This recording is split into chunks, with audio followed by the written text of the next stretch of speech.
स्वागत है आपका इंग्लिश लिटरेचर का असल चैनल पे। हम कंटिन्यू करते हैं ओडेसी के बारे में। कल हम ट्रोजन वॉर के बारे में जान गए थे, बहुत ही बड़ी वॉर, और इलियड के अंदर ही इसका जिक्र है। अब बात करते हैं ओडेसी की। बहुत ध्यान से हमको समझना होगा क्योंकि बहुत ही बड़ी कहानी है, क्योंकि दोनों ही, चाहे इलियड हो या ओडेसी हो, बहुत बड़े एपिक हैं। एपिक अपने आप में ही बड़े होते हैं। सबसे बड़ी कहानी अगर कोई है तो एपिक यानी कि पुराण। तो कहानी की शुरुआत कहाँ से होती है? कह सकते हैं कि ओडिसी के पहले की जानकारी हम देते हैं। स्टार्ट होती है लेटरस से। तो ये किंग थे। स्टार्ट करा जाए तो एक था राजा, एक थी रानी। तो किंग का नाम है लेटर्स। एंटिक्लेरा ये है रानी। एक औरत को उन्होंने गुलाम बनाया था, यूरेक्लिया, वो गुलाम है। राजा और रानी की एक बेटा होता है जिसका नाम ओडेसियस रखते हैं। उसके दादाजी थे ऑटोक्लेसिस, और जो गुलाम लड़की को उन्होंने गुलामी रखा था, यूक्लेरिया, वो उस बच्चे का ध्यान रखती है। ओडेसियस को उसकी बहन भी, जिसका नाम है कीटीमीन, ये भी ध्यान रखती है। और फैमिली में एक और स्लेव है यूमेयस, वो भी।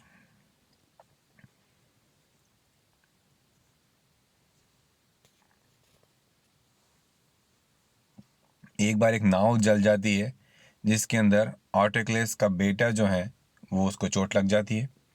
ओडेसियस को शुरू से ही हंटिंग पसंद है। वो अपने डॉग एरेगस के साथ जाता है। वो एक बार जब मिशन पे मैसिना जाता है, वहाँ पे उसको एफिटस, जो कि यूरेटस की बेटा है, वो मिलता है। उसको एक खास तरह का बो यानी कि तीर कमान देता है, और उसको वो इस्तेमाल करने के लिए कोशिश करता है, और वो कहता है कि मैं अपने राज्य में ही उसका इस्तेमाल करूँगा और कहीं नहीं।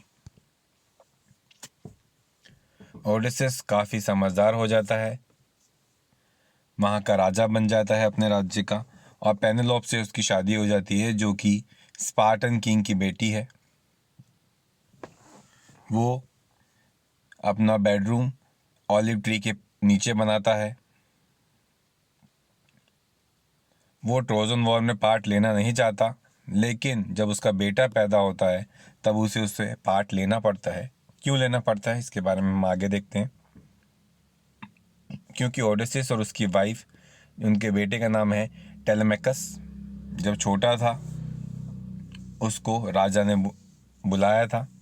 वो युद्ध में पार्ट लेना नहीं चाहता था,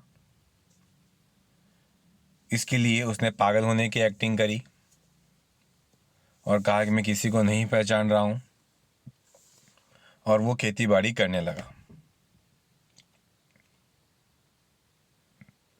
जब वो खेती बाड़ी कर रहा था तब राजाओं ने उसके बेटे को खेत में फेंक दिया, और अगर वो पागल है तो वो अपने बेटे को भी कुचल देगा। लेकिन वो समझ गया, उसने कहा कि मैं पागल नहीं हूँ, और वो रुक गया और अपने बेटे की जान बचा ली उसने।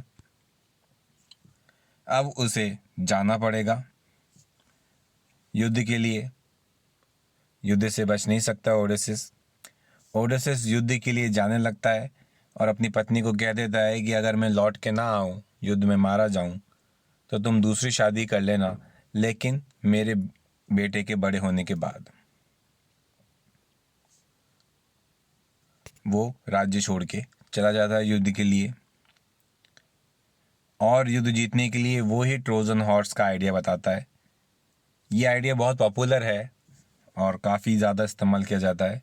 मतलब जब वो वॉर हारने लगे थे तब वो कहते हैं कि भाई हम हार गए, क्योंकि वो किले को पार नहीं कर पा रहे थे। वो किला बहुत ऊंचा था, तो उस किले को पार नहीं कर पा रहे थे, इसलिए वो युद्ध हारने लगे। तब उन्होंने कहा कि हम हार मानते हैं और आप हमारी तरफ से ये घोड़ा गिफ्ट में ले लीजिए। वो घोड़ा आपकी जो है आर्मी के लिए एक सिंबल है, लकड़ी का घोड़ा, असल में उस लकड़ी के घोड़े के अंदर जो है बहुत सारे सैनिक छुपे हुए थे।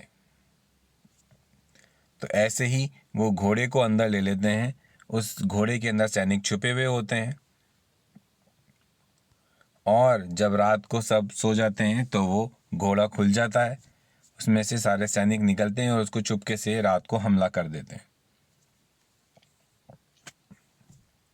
ओडेसिस उसी की बात करती है कि कैसे वो जीतता है और घर वापस होता है,